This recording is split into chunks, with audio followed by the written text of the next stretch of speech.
आज की अव्यय कहानी है 24 मार्च 2009। हेडिंग दिया है बाप दादा द्वारा मिले हुए खजानों को स्वयं में समाकर कार्य में लगाओ और अनुभव की अथॉरिटी बनो।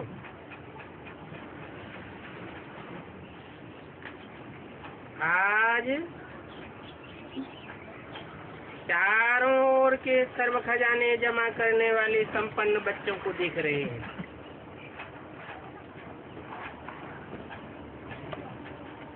साथ साथ हर एक बच्चे ने कहाँ तक सर्व खजाने जमा किए हैं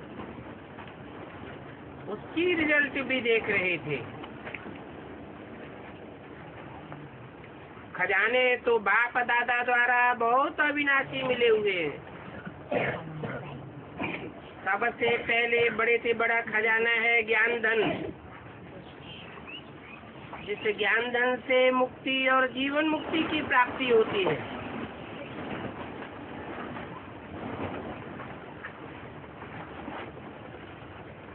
पुरानी देह और पुरानी दुनिया से मुक्ति,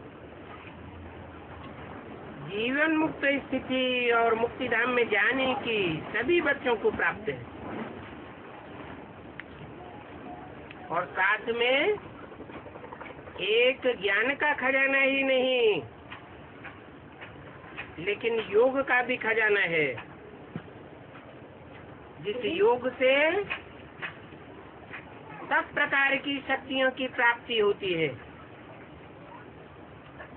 साथ साथ धारणा करने का खजाना, जिससे सर्व गुणों की प्राप्ति होती है। और सेवा का खजाना, जिससे दुआओं का खजाना मिलता है, खुशी का खजाना मिलता है। और साथ साथ सबसे बड़े से बड़ा खजाना है वर्तमान संगम युग का।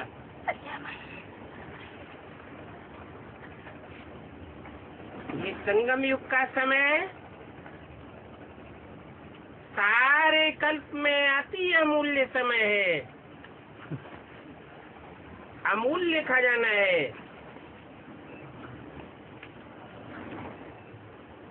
क्यों? क्योंकि इसे एक ही जन्म में 84 जन्मों की प्रारब्ध बन जाती है।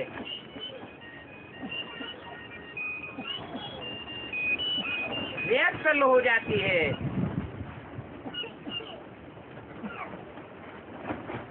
इस संगम के समय का एक एक संकल्प, एक एक घड़ी बहुत अमूल्य है।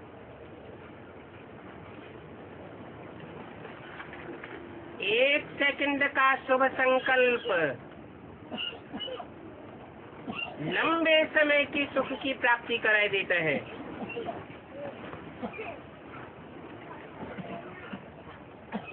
क्योंकि संगम समय पर ही बाप दादा और बच्चों का मधुर मिलन होता है। और कोई भी युग में परमात्मा बाप और परमात्मा बच्चों का मिलन नहीं होता है।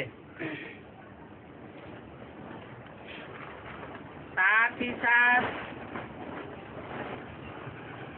संगम युग के समय ही जिसमें बाप दादा द्वारा सर्व खजाने प्राप्त होते हैं,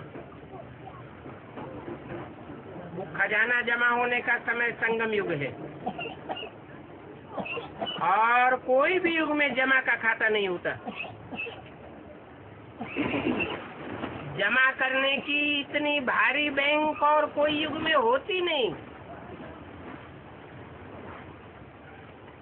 सिर्फ एक संगम युग है जिसमें जितने खजाने जमा करना चाहो जन्म जन्मांतर के लिए उतना कर सकते हो। और इस संगम समय का जो महत्व है वो यही है कि एक जन्म में अनेक जन्मों के लिए खजाने जमा कर सकते हैं। इसलिए इस छोटे से युग का बहुत भारी मूल्य है। और खजाने भी बाप दादा द्वारा प्राप्त सभी बच्चों को होते हैं। बाप देते तो सभी को हैं, लेकिन खजाना लेने में पुरुषार्थ अनुसार हर एक बच्चा नंबरवार हो जाता है। बाप देने वाला भी एक, और एक जैसा खजाना सबको देता है और एक ही समय पर देता है। लेकिन धारण करने में क्या देखा कि बाप ने एक जैसा दिया, लेकिन धारण करने में हर एक का अपना अपना पुरुषार्थ रखा। खजाने को धारण करने के लिए एक तो अपने पुरुषार्थ से प्रारब्ध बना सकते हैं, दूसरा सदा स्वयं संतुष्ट रहना और सर्व आत्माओं को संतुष्ट करना। संतुष्टता की विशेषता से खजाना जमा कर सकते हो। और तीसरा, सेवा से खजाना जमा होता है, क्योंकि आपकी सेवा करने से सब आत्माओं को खुशी की प्राप्ति हो जाती है। तो आप अभी संगम पर ये अमूल्य खजाना प्राप्त कर सकते हो। अपना पुरुषार्थ और सर्व को संतुष्ट करने का पुरुषार्थ, तीसरा सेवा का पुरुषार्थ। इन तीनों प्रकार से खजाने जमा कर सकते हो। खजाना जमा करने में विशेष संबंध संपर्क में आने में एक तो निमित्त भाव हो, निर्माण भाव हो, निस्वार्थ भाव हो, और हरेक आत्मा के प्रति शुभ भावना और शुभ कामना रखने की आवश्यकता है। अगर सेवा में व संबंध संपर्क में ये सब बातें हैं, तो पुण्य का खाता और दुआओं का खाता बहुत सहज जमा कर सकते हो। तो आज बाप दादा सबके पोता मेल देख रहे थे, तो क्या देखा?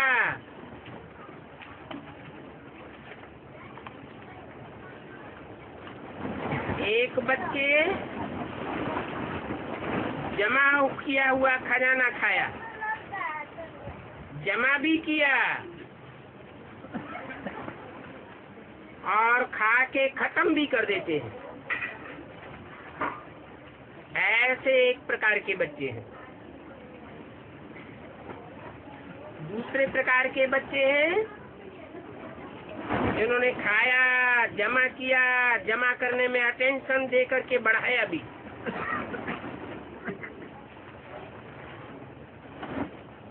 खजाने को बढ़ाने का साधन क्या है?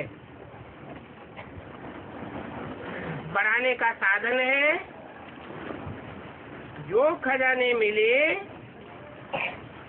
वो समय पर जो परिस्थिति आती है उस परिस्थिति अनुसार कार्य में लगाना। जो कार्य में लगाते हैं वो स्थिति द्वारा परिस्थिति को बदल सकते हैं, उनका जमा हो जाता है। और जो कार्य में नहीं लगाते तो फिर उनका जमा भी नहीं होता। तो हर एक अपने आप से पूछो कि समय आने पर अपने प्रति अथवा दूसरों के प्रति कार्य में लगाते हो, क्योंकि जितना जितना कार्य में लगावेंगे उतना उतना बढ़ता जाएगा। क्योंकि कार्य में लगाने से अनुभव होता जाता है, तो अनुभव की अथॉरिटी ऐड हो जाती है। तो चेक करो, अपने आप से पूछो, ये सारे खजाने जमा हैं और बढ़ाने का साधन समय आने पर, परिस्थिति आने पर कार्य में लगाते हैं, तो जरूर अनुभव की अथॉरिटी बढ़ती जाती है। क्योंकि अथॉरिटीज में सबसे ज्यादा अनुभव की अथॉरिटी गाई जाती है। तो हर एक को अपना खाता बढ़ाना है, चेक करना है, क्योंकि अभी भी समय है, चेक करके खजाने को बढ़ा सकते हो। अभी चांस है, क्योंकि लेट का बोर्ड लगा है लेकिन टू लेट का बोर्ड नहीं लगा है, फिर ये चांस भी खत्म हो जाएगा। चाहेंगे कि खजाना बढ़ावें, लेकिन बढ़ा ही नहीं सकेंगे। तो बाप दादा ने देखा कि बच्चों को खजाना मिलता है, खुशी खुशी से अपने में समाने का प्रयत्न भी करते हैं, लेकिन जब खजाना मिलता है, क्योंकि मुरली द्वारा ही खजाने मिलते हैं, तो दो प्रकार के बच्चे हैं। एक मुरली को सिर्फ सुनने वाले, और दूसरे हैं सुनने के साथ साथ अंदर में समाने वाले। कई बच्चे तो सुन करके ही बहुत खुश हो जाते हैं, लेकिन सुनना और अंदर में समाना, दोनों में बातों में बहुत फर्क हो जाता है। समाने वाले अनुभवी बनते जाते हैं, क्योंकि समाया हुआ समय पर कार्य में लगाया जाता है, तो उनके खजाने बढ़ते रहते हैं।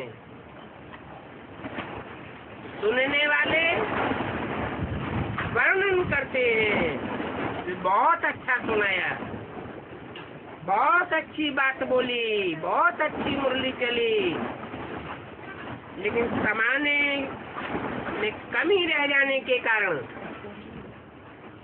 उन खजानों को काम में नहीं ला सकते। तो आप सभी बच्चे चेक करो कि हम सुनने के साथ साथ समाने वाले भी हैं।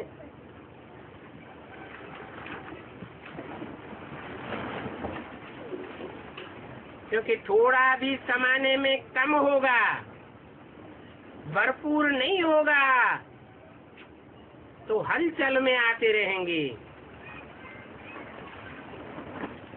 24 मार्च 2009 की अव्यक्तवाणी का दूसरा पेज। तो देखो, समाया हुआ फुल होगा तो हलचल नहीं होगी। जैसे भरा हुआ घड़ा होता है तो छलकता नहीं है, हलचल नहीं करता है। खाली घड़ा होता है तो छलकता है। इसलिए आज बाप दादा ने सबके खजाने चेक किए, सुनाया कि 3 प्रकार के बच्चे हैं। अभी अपने को चेक करो कि मैं कौन सा बच्चा हूँ। खजाने को बढ़ाना अर्थात समय पर कार्य में लगाना। जितना कार्य में लगाते जाते हैं उतना खजाना बढ़ता जाता है। क्योंकि जो भी खजाना है, खजाने का मालिक खजाने को कार्य में लगाता है, खजाना अपने को कार्य में नहीं लगाता। तो आप सभी को सर्व खजाने बाप ने वर्षे में दिए हैं, तो बाप के खजाने को अपना खजाना बनाना अर्थात समाना, यह हर एक को अपना अटेंशन देना है। क्योंकि जितना खजाना भरपूर होगा उतना ही भरपूर अवस्था में अकल अडोल होंगे। तो बाप दादा यही चाहता है कि एक एक बच्चा संपन्न हो, कम नहीं हो। ये चांस बाप द्वारा अविनाशी खाता जमा होने का, ये सिर्फ अभी ही हो सकता है। ये कहा हुआ भी है, अभी नहीं तो कभी नहीं। ये संगम के समय के लिए ही गायन है, भविष्य में तो जमा किया है, उसका फल प्राप्त करेंगे,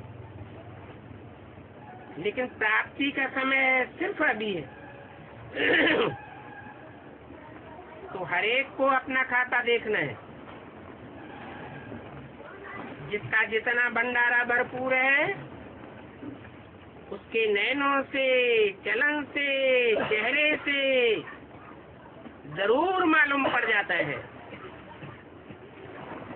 उसका चलन, उसका चेहरा ऐसे लगेगा जैसे खिला हुआ गुलाब, खिला हुआ फूल। बाप दादा हर एक के चलन और चेहरे से देखता रहता है, ये बच्चा कितना हर्षित और कितना खुश मिजाज है।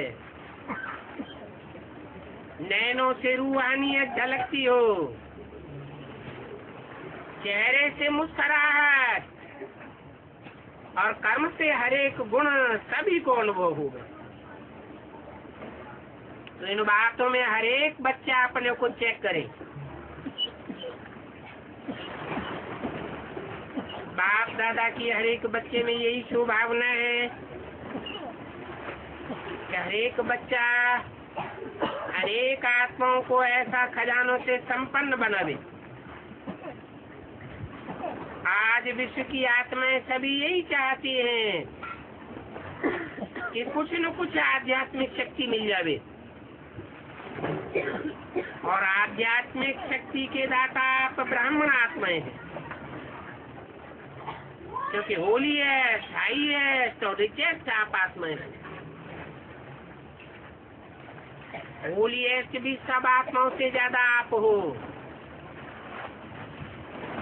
आप आत्माओं की पूजा कितनी विधि पूर्वक होती है, जितनी आपकी विधि पूर्वक पूजा होती है, उतनी और कोई की भी नहीं होती है। अभी लास्ट जन्म में भी आप आत्माओं की पूजा और कोई भी धर्मात्मा, धर्म पिता, महान आत्माएं जो निमित्त बनी है, उन्हों की भी नहीं होती है। विधि पूर्वक पूजा की भले यादगार बनाते हैं, लेकिन उनकी विधि पूर्वक पूजा होती नहीं है। और आप जैसा खजाना रिचेस्ट इन दी वर्ल्ड, आप ब्राह्मण आत्माओं का एक जन्म का खजाना गारंटी पूर्वक 21 जन्म चलता है, क्योंकि बाप द्वारा बाप का वर्षा आपको मिला है। तो जैसे बाप अविनाशी है, वैसे ही बाप द्वारा मिला हुआ खजाना भी अविनाशी है। ये खजाना कोई महात्मा, धर्म पिता, धर्मात्मा, दीदी दादी या दादाओं द्वारा नहीं मिलता है। डायरेक्ट बाप द्वारा मिलता है, अविनाशी खजाना है। इसलिए richest in the world, holiest in the world आप हो। तो सभी अपने को ऐसे विशेष सेवाधारी समझते हो। आज के समय विश्व की आत्माओं को आवश्यकता किस चीज की है जानते हो? आज विश्व को खुशी, शक्ति और स्नेह की आवश्यकता है। आत्मिक स्नेह की आवश्यकता है। लेकिन आप ब्राह्मण आत्माएं अभी समय अनुसार दाता बनो, मनसा की पावर से शक्तियां दो, वाचा से ज्ञान दो और कर्मेंद्रियों के कर्मणा से गुणों का दान दो। ब्रह्मा बाप ने अंत में 3 शब्द सभी बच्चों को सौगात में दिए। इन 3 शब्दों को अगर सेवा में लगाओ तो बहुत आत्माओं को संतुष्ट कर सकते हो। याद है वो 3 शब्द?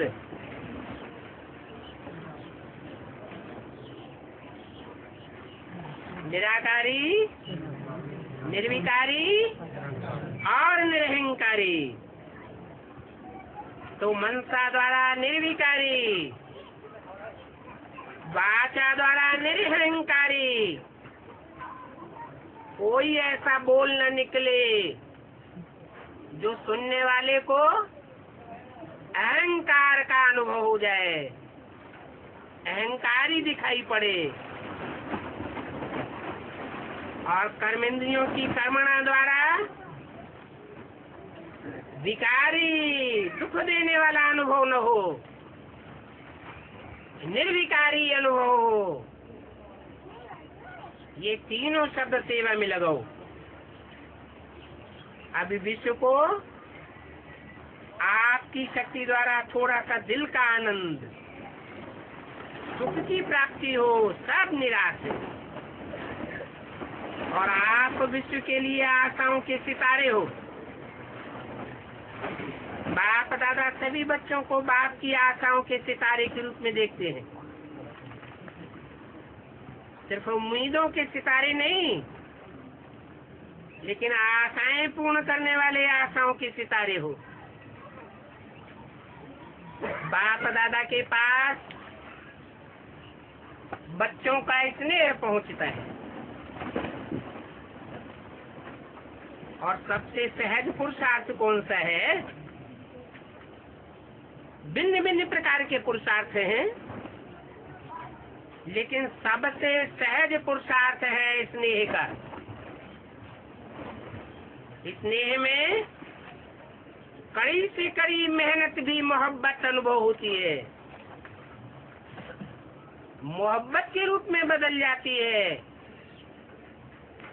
कड़ा काम भी सहज हो जाता है। तो बाप के स्नेही बनना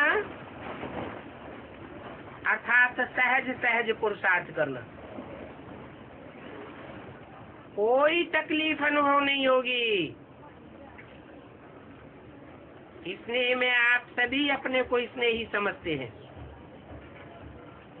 कभी कभी के नहीं, सदा स्नेही। जो अपने को सदा स्नेह के सागर में समाये हुए समझते हैं, सदा और स्नेह के सागर में समाया हुआ, वो डुबकी लगाने वाले नहीं, समाये हुए समझते हैं स्नेह के सागर में हम समाये हुए हैं। तो जो अपने को ऐसा समझते हैं वो हाथ उठाओ। और इस बात में सदा अंडरलाइन करो,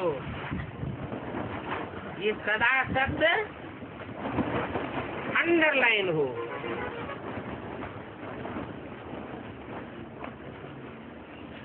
बाप दादा आपके उठाए हुए हाथों को देख करके खुश होते हैं, क्योंकि बच्चे हिम्मत रखते हैं। अगर कुछ कम भी होगा तो याद तो आएगा कि तुमने हाथ उठाया, क्योंकि बाप दादा का एक एक बच्चे से अति स्नेह है। क्यों? क्योंकि बाप दादा जानते हैं कि एक एक आत्मा अनेक बारी इसने ही बनी है, कल्प कल्पांतर इसने ही बनी है, और अभी भी इसने ही बनी है, और आगे भी हर कल्प यही आत्मा इसने ही बनेगी। और धर्मों में कन्वर्ट होने वाली आत्माएं अथवा और धर्मों की जो पक्की आत्माएं हैं वो बाप दादा की इसने ही नहीं बनेंगी, आप ही इसने ही बनते रहेंगे। तो आपको ये नशा है, खुशी है कि हर कल्प के हम ही अधिकारी आत्माएं हैं। बाप दादा ऐसी अधिकारी आत्माओं को देख करके दिल की दुआएं दे रहे हैं। तो सदा थक बन करके उठते चलो। कभी भी अगर कोई कठिन परिस्थिति भी आती है तो ऐसी परिस्थिति में स्थिति को ऊपर नीचे मत होने दो, क्योंकि स्थिति के आगे परिस्थिति कुछ भी नहीं कर सकती। 24 मार्च 2009 की अव्यक्तवाणी का तीसरा पेज। अच्छा, इस बारी बाप दादा से पहली बार मिलने के लिए कौन कौन बच्चे आए हैं? वो हाथ उठाओ।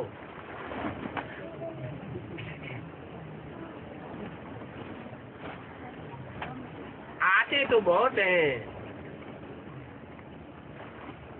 बाप दादा को एक एक बच्चे को देख करके नाज है, वाह मेरे बच्चे वाह। जैसे आप दिल में गीत गाते हो, ऑटोमेटिक गीत गाते हो, वाह बाबा वाह, वाह मेरे बाबा वाह। ऐसे ही बाप भी बच्चों के प्रति ये गीत गाते हैं कि वाह हर एक बच्चा वाह। क्योंकि बाप को भी कल्प के बाद आप बच्चे मिलते हो।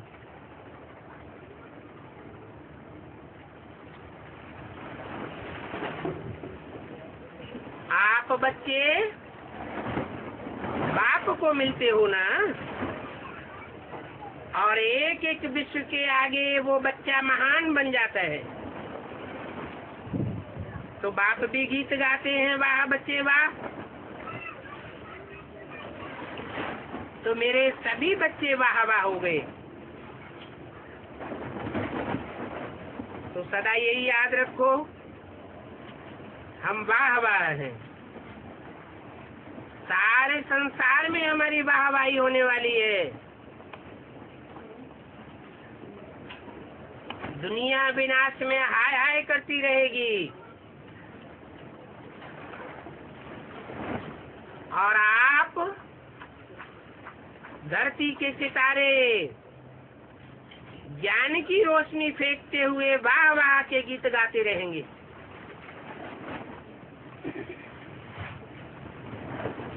चाहे अभी पुरुषार्थी हैं, लेकिन फिर भी आने वाले भविष्य में आप बच्चे वाह वाह बनने वाले हो। दुनिया की नजरों में भी वाह वाह बनने वाले हो।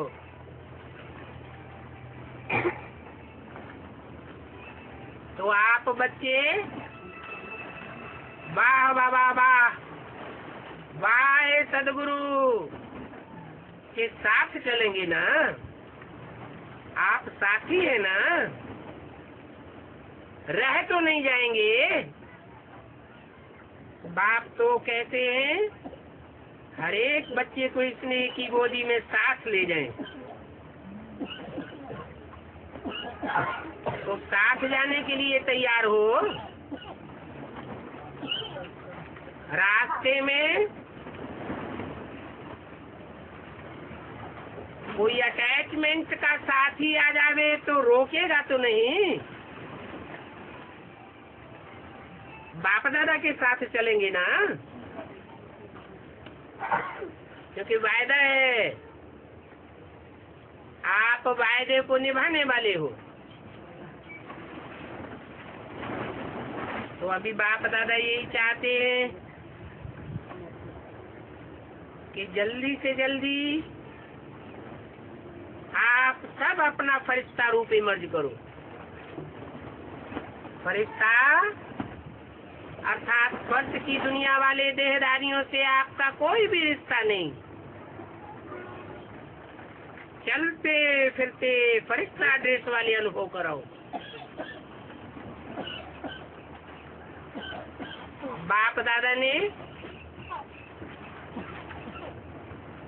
ये ड्रिल आपको सिखाई है।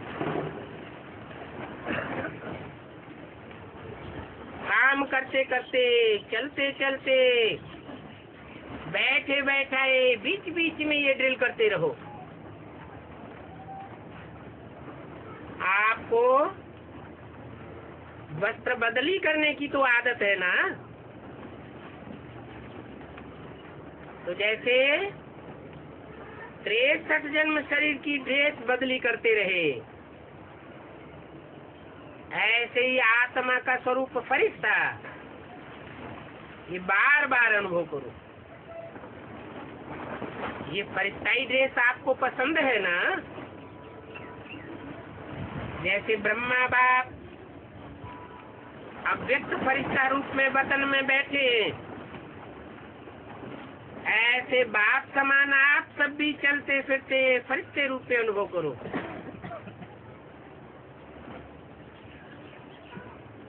क्योंकि फरिश्ता रूप होगा तो देवता भी बनेंगे। तो बाप दादा की तरह ऐसे तो नहीं समझते हो कि हम भी शरीर छोड़ करके फरिश्ता बनेंगे, है? बाप दादा अभी भी प्रैक्टिकल में फरिश्ते रूप का अनुभव कराए रहे हैं।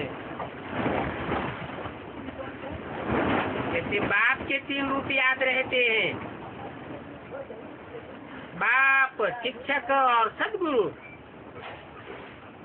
ऐसे अपने भी 3 रूपों को याद करो। ब्राह्मण, फरिश्ता और देवता। आपके ये 3 रूप पक्के हैं ना। कभी ब्राह्मण की ड्रेस पहनो,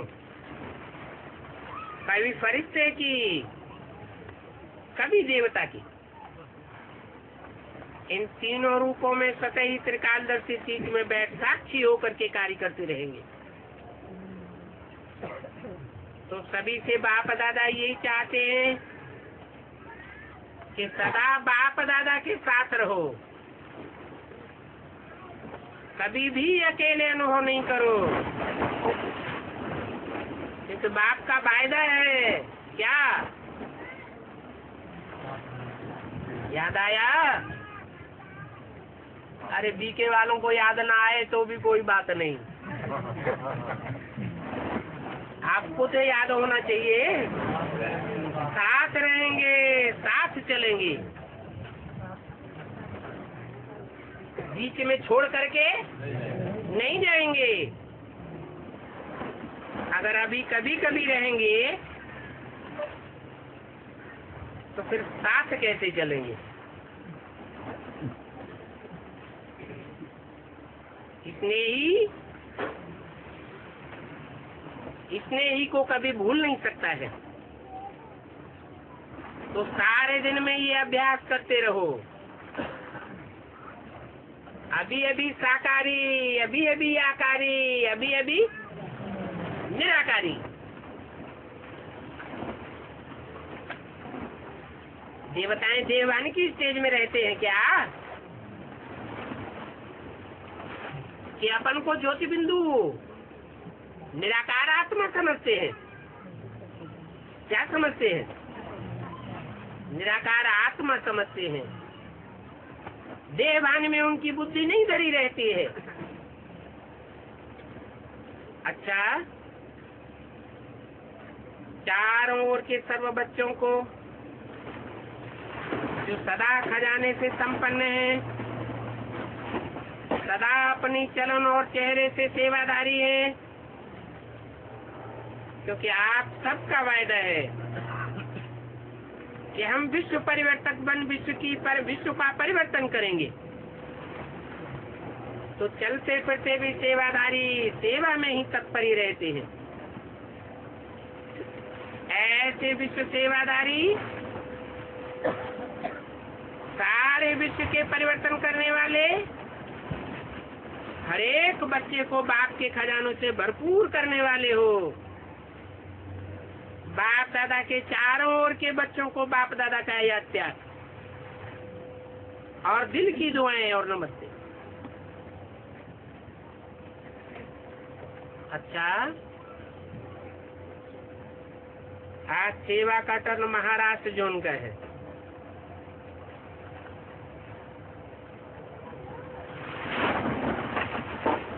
कोई ने बोला कि सभी महाराष्ट्र वालों ने नो प्रॉब्लम का ताज पहना हुआ है। अच्छा है, ये तो अच्छा किया।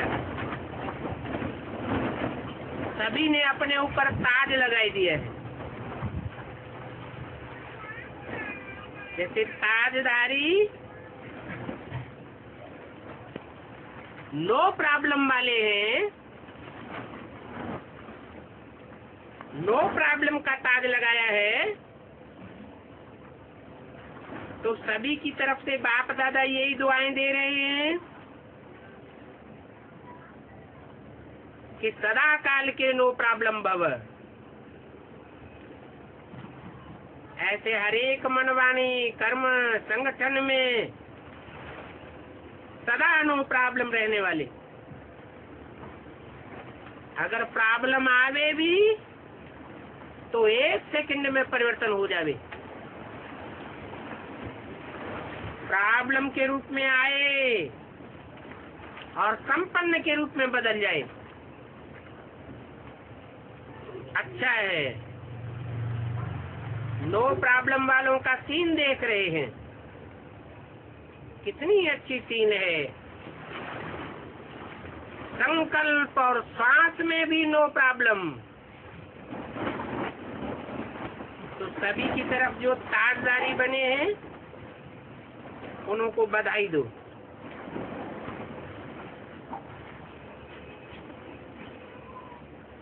सभी बड़ी सीन में देखो कितना अच्छा लगता है।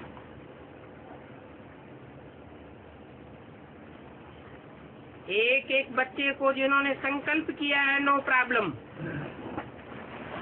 अर्थात बाप समान सदा रहेंगे। इसलिए बाप दादा आप बच्चों को पदम गुना बधाइयां दे रहे हैं।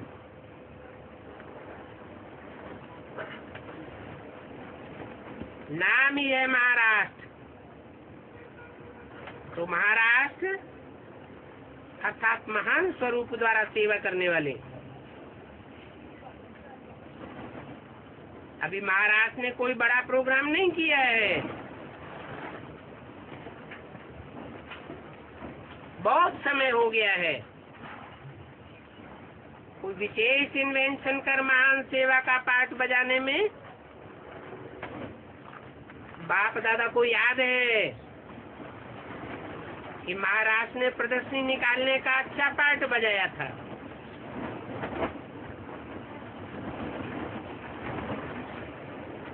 ये प्रदर्शनी के ढेर चित्र कहाँ से निकले थे? किसने बनाए थे? महाराष्ट्र के रमेश भाई के द्वारा बनाए गए थे।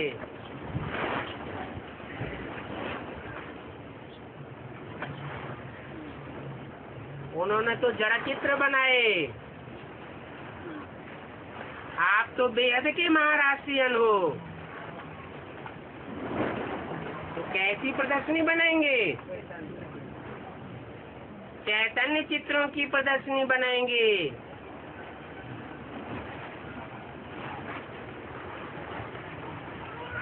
उन्होंने जड़ प्रदर्शनी निकालने का अच्छा पार्ट बजाया।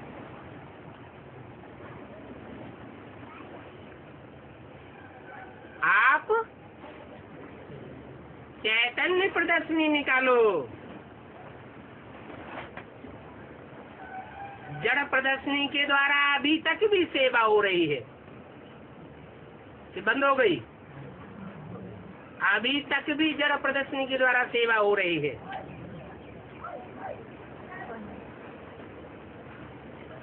तो जैसे ये विशेष रमेश बच्चा निमित्त बना,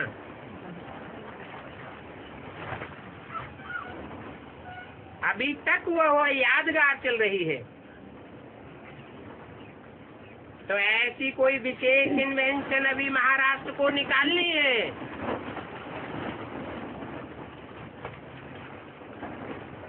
प्रदर्शनी भी विशेष,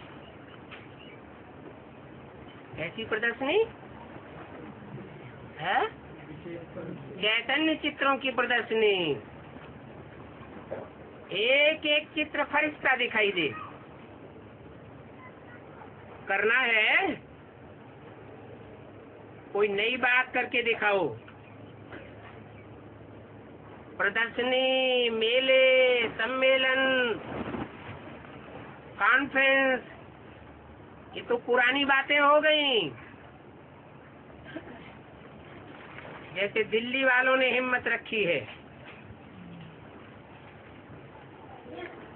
कि सभी को संदेश दे देवे। बड़े मैदान में संदेश तो दे देवे हैं, चाहे अखबार द्वारा, चाहे टीवी द्वारा, चाहे मीडिया द्वारा, संदेश तो देना ही है। कोई काऊ लेना नहीं रह जाए। तो ऐसे आप भी कुछ न कुछ करते रहो, क्योंकि बेचारी आत्माएं अभी समझती हैं कि आध्यात्मिकता आवश्यक है, शांति चाहिए, लेकिन विचारों को कोई साधन नहीं मिलता, कोई उमंग उत्साह दिलाने वाला नहीं मिला है। इसलिए हर एक जन को कुछ न कुछ करते रहना चाहिए। मधुबन में जैसे कोई न कोई प्रोग्राम चलता रहता है, ऐसे कोई न कोई प्रोग्राम चलते रहना चाहिए। चाहे ब्राह्मणों का प्रोग्राम, चाहे संदेश देने का प्रोग्राम, चाहे अपनी उन्नति के नए नए साधनों का प्रोग्राम, कोई भी नया प्रोग्राम निकलता है तो बाप दादा ने देखा है, देश हो चाहे विदेश हो, सभी बड़ी रुचि से करते हैं। अच्छा है।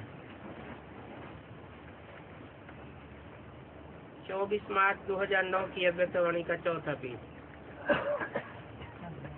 कुछ न कुछ करते रहते हो, करते चलो। अच्छा, अभी कोई नया प्लान बनाएंगे? कितने टाइम में बनाएंगे? उसकी तैयारी करने में कितने मास चाहिए? आपस में मीटिंग करना, तारीख फिक्स करना, क्योंकि दिल्ली और बॉम्बे दोनों स्थानों में महारथी सर्विसेबल अच्छे बच्चे हैं।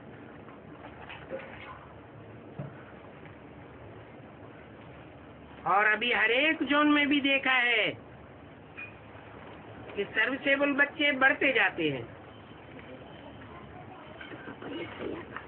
सर्विस के प्लान करने वाले अथॉरिटीज बहुत हैं, चाहे छोटा जोन है चाहे बड़ा है, लेकिन सर्विसेबल बन गए। इसलिए अभी धूम मचाओ, एक ऐसा प्रोग्राम बनाओ जो सभी जोन में एक साथ हो और मीडिया द्वारा अनाउंसमेंट हो, फलाने स्थान पर एक ही प्रोग्राम चल रहा है हर एक जोन में, और अखबार में डाला जाए इस स्थान में प्रोग्राम हो रहा है।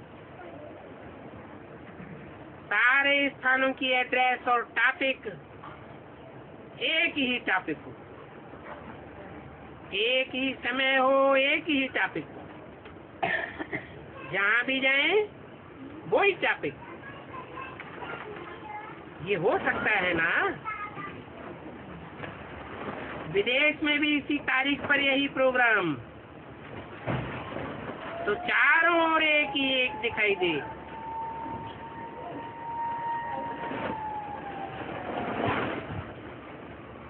इस वर्ष की थीम रखी गई है परमात्मा के वरदानों को प्राप्त करना। ये टॉपिक तो अच्छी है, कुछ भी आपस में फाइनल करो, लेकिन आपस में मिलकर के डेट, टॉपिक और एडवर्टाइजमेंट कैसा हो वो बना के दो।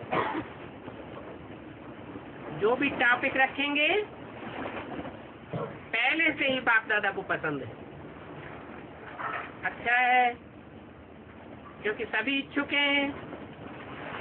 पहले सुनते थे तो दूर भागते थे,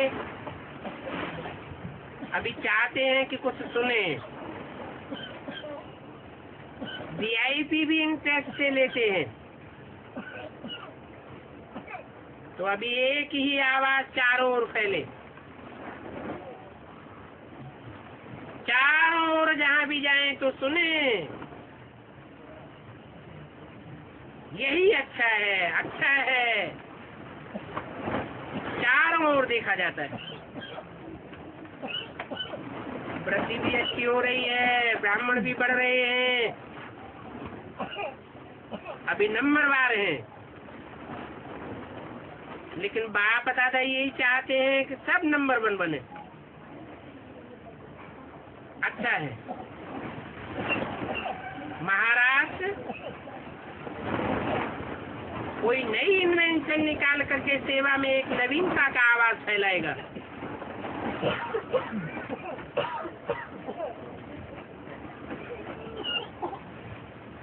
बाप दादा को बहुत महारथी सर्विसेबल बच्चे दिखाई दे रहे हैं।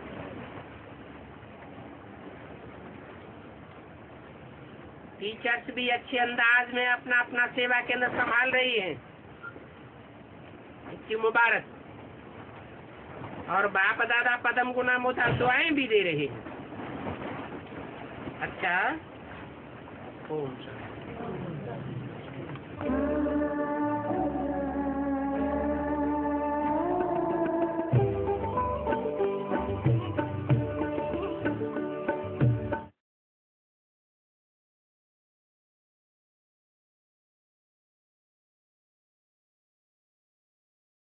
माता अपने बच्चे को याद करती है, तो जब बच्चे को याद करती है तो मुर्गा समझ के याद करती है। जब याद करती है तो उसे ये याद आता है इसकी आत्मा निकल गई, ये मुर्दा है, ऐसे याद करती है? नहीं, जिंदा ही याद करती है ना। तो आप भी ऐसा ही याद करिए कि साकार है और साकार में वो सितारा आत्मा बैठी हुई है और उसकी आंखों से रोशनी निकल रही है। तो साकार में निराकार को याद करते हैं या सिर्फ बिंदु को याद करते हैं? निराकार को याद करता है बिंदी साकार में आपको याद करता है बाबा। हाँ। तो योग नहीं लाएगा। योग क्यों लगाती है? याद करो। योग छोड़ दो, याद करो। जो देखा है, जो अनुभव किया है, उसे याद करो। हाँ हाँ जी। आज कितने बार? हैं? आज कितने बार? आज कितनी? दर्शन तक किराया आज कितने बार बाबा याद रहा है? सुदर्शन चक्र को छोटा करते जाओ। सुदर्शन चक्र ऐसे घूमता है ना, चक्कर घूमता है कि नहीं? चक्कर बड़े से बड़ा भी हो सकता है और चक्कर छोटे से छोटा भी हो सकता है। अगर चक्कर को छोटा छोटा छोटा छोटा बहुत छोटा कर देंगे तो क्या हो जाएगा? बिंदी। सारे ज्ञान को विस्तार में ले जाओ तो बहुत बड़ा चक्कर हो गया, और विस्तार को सार में लाओ तो बिंदी हो जाए। ज्यादा मेहनत किसमें लगती है? विस्तार करने में मेहनत लगती है या बिंदी बनने में मेहनत लगती है? बिंदी बनने में मेहनत लगती है। हाँ। हर चीज जो है 4 अवस्था में सुधार होते हैं। कोई चीज भी हो 4 अवस्था में सुधार होते हैं। हाँ। तो ये ज्ञान भी सतो समान या रजो और तमो। हाँ। तो तमो कैसे होते हैं? क्योंकि ज्ञान देने वाला तो शिव बाप है ना। शिव बाप ज्ञान देने वाला तो एक है, लेकिन लेने वाले अनेक हैं या एक है? तो फिर जब वो ज्ञान विस्तार में फैलेगा तो सब एक जैसा उठाएंगे या अलग अलग उठाएंगे? अलग अलग उठाएंगे तो अलग अलग तरह के वाइब्रेशन फैलेंगे या एक ही तरह का वाइब्रेशन फैलेगा? अलग अलग तरह के वाइब्रेशन फैलेंगे। तो ज्ञान तमो प्रधान बनेगा या सतो प्रधान बनेगा? बनेगा तो तमो प्रधान, पर निकलेगा तो सतो प्रधान। अरे जब निकला, पहाड़ से गंगा निकलती है तो सतो प्रधान निकलती है। फिर वहाँ से आते आते मैदान से गुजरती है तो सतो प्रधान रहती है। कहने का मतलब ये है कि जब मैदान में आते हैं तो नदी नाले मिलते हैं उसके बीच में। हाँ। तो ऐसा ही होगा क्या? होगा क्या? हो नहीं रहा है। तुम सतो जब आए थे, बेसिक में आए थे या एडवांस में आए थे, तब अवस्था क्या थी और अब अवस्था क्या है? अनुभव नहीं आ रहा है। हाँ। बाबा भक्ति मार्ग माना क्या क्या मानेंगे? पूजा पाठ भक्ति मार्ग माना क्या क्या मानेंगे? पूजा पाठ और पूजा पाठ मूर्ति पूजना, नदी पूजना, ऐसा क्या होगा बाबा? ज्ञानी में ज्यादा ताकत होती है या अज्ञानी भगत में ज्यादा ताकत होती है? ज्यादा ताकत होती है। ज्ञानी अपने को भी चेंज करता है और दुनिया को भी चेंज करता है। और जो भक्ति मार्ग है, भक्ति मार्ग में आत्मा खुद भी गड्ढे में जाती है और दुनिया भी गड्ढे में जाती है। तो जो ज्ञानी होगा उसकी निशानियां दिखाई पड़ेंगी या नहीं दिखाई पड़ेंगी? है? जो ज्ञानी होगा उसकी ये निशानी दिखाई पड़ेगी कि वो एक भगवान से प्रभावित होगा, भगवान की बात को मानेगा और किसी की बात नहीं मानेगा। और अज्ञानी होगा, हाय ये सब क्या कहेंगे, बिंदी तो लगा नहीं, नाक में नथनियां तो पहननी पड़ेगी ना। लोकलाभ से प्रभावित होगा या नहीं होगा?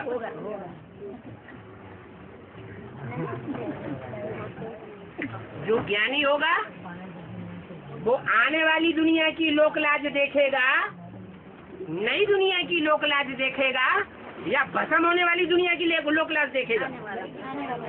नई दुनिया की, जो भगवान की दुनिया है, भगवान की लोकलाज की ज्यादा ध्यान रखेगा। जो दुख देने वाले हैं उनकी दुनिया की लोकलाज का ध्यान नहीं रखेगा। दुखी देखने से आप भी दुखी बनेंगे। हाँ।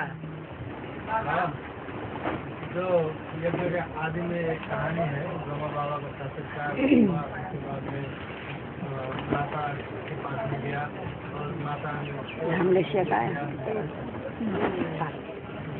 मुरली है या कोई किताब में है क्या है? किताबें मनुष्यों ने लिखी है और मुरली भी छापी है मनुष्यों ने, लेकिन असली मुरली कौन सी है? छपी हुई मुरली असली है या ब्रह्मा बाबा के मुख से निकली हुई मुरली असली है? तो मुख से निकली हुई मुरली, और वो भी अगर मिल जाए तो टैप रिकॉर्डर में टैप की हुई, उससे टैली करना है। दीदी दादी दादाओं ने जो किताबों में छाप छाप करके रखा है उनको प्रूफ नहीं मानना है।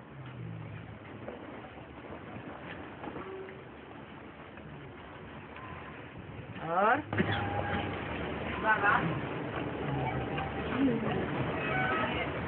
माता लोग नहीं बोल सकता है, दुनिया वाला का कहना है। हाँ, माता लोग से है उनका नहीं कहना चाहिए, पाप लगता है, पाप लगता है। आप यहाँ बड़ी सभा में प्रश्न कर रहे हैं, इसका मतलब ये हुआ कि आप दुनिया वालों से प्रभावित हैं, भगवान की बात से प्रभावित नहीं है। नहीं तो आप पूछते ही नहीं शादी बर्बादी है बाबा या नहीं है, क्योंकि दुनिया वाले कहते हैं शादी बर्बादी नहीं है। हाँ,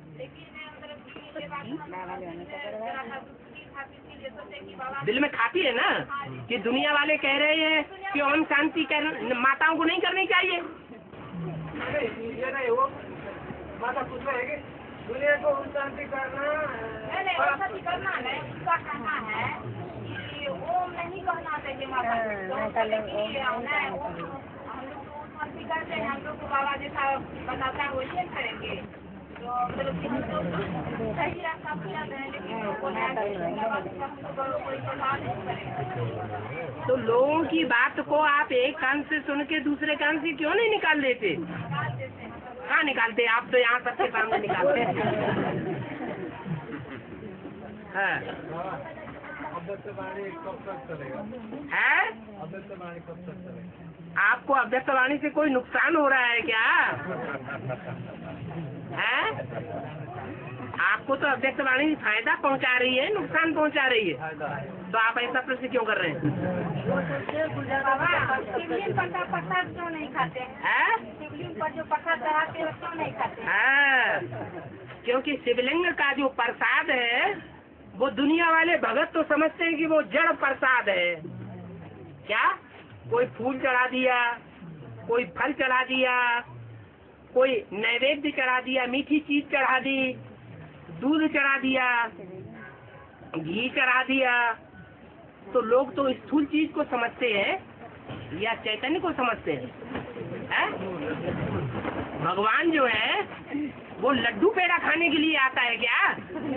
नहीं, उसके ऊपर जो दूध की लोटी चढ़ाई जाती है उस लोटी का मतलब है, रोटी कहो घड़ा कहो, उसमें थोड़ा सा दूध डालते हैं, ज्यादा पानी होता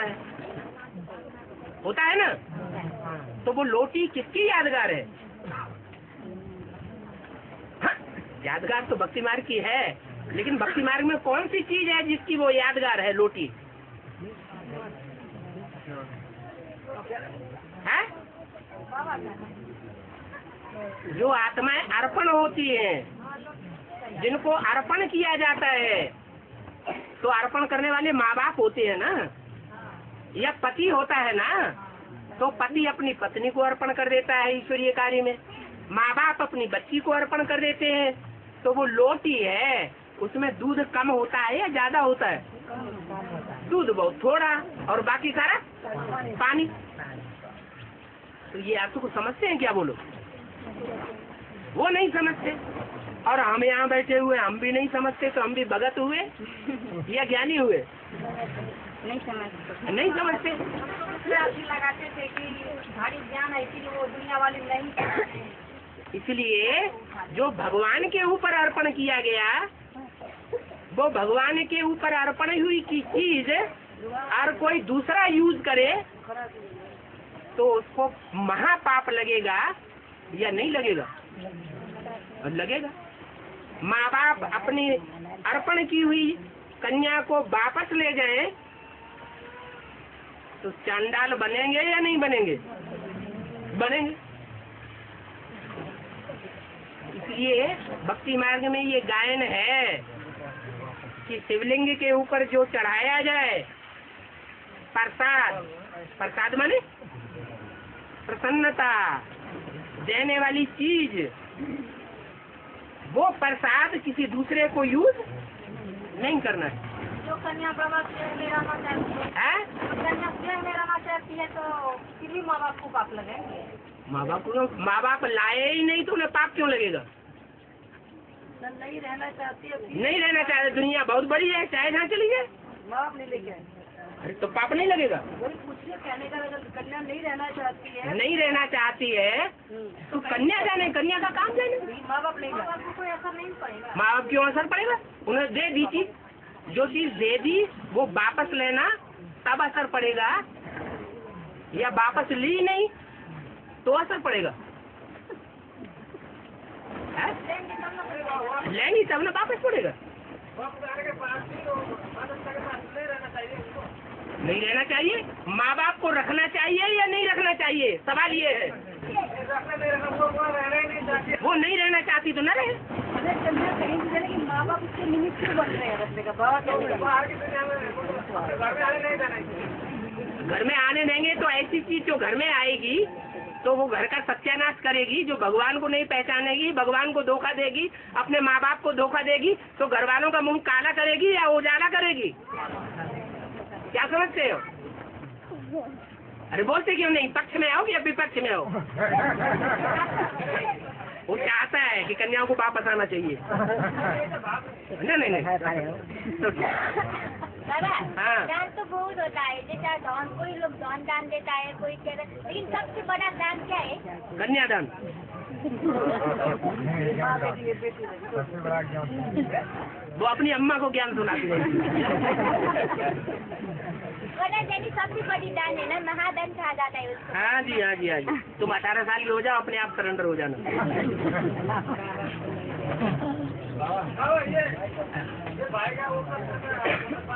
है?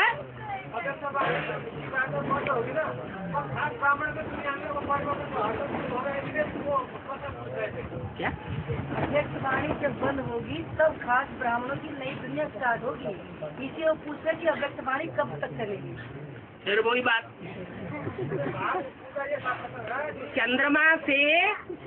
चंद्रमा चाहे अधूरा निकले और चंद्रमा चाहे पूरा निकले, तुमको नुकसान हो रहा है चंद्रमा से?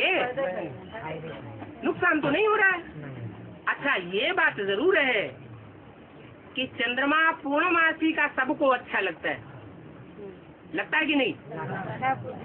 तो पूर्णमासी का चंद्रमा जब निकलेगा तो एक तरफ पूर्णमासी का चंद्रमा निकलता है या डूबता है, तो दूसरी तरफ सूर्य उगता है। सूर्य उगे नहीं और चंद्रमा भी अस्त हो जाए, ऐसा हो सकता है क्या? नहीं, दोनों काम साथ साथ होंगे। एक तरफ कृष्ण वाली आत्मा संपूर्ण बनेगी और माया मौसी जो उसके पीछे लगी हुई है, जो गीता का भगवान कृष्ण को बनाती है, वो मासी भी पूर्ण हो जाएगी। तो नाम क्या पड़ेगा?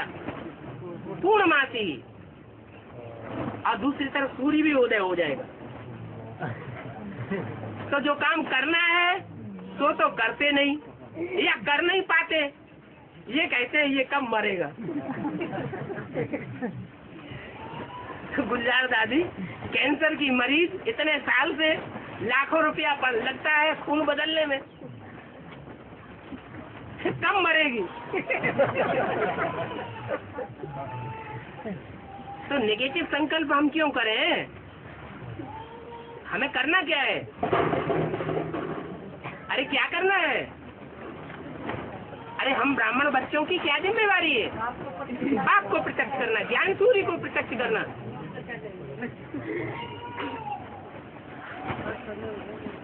चलो।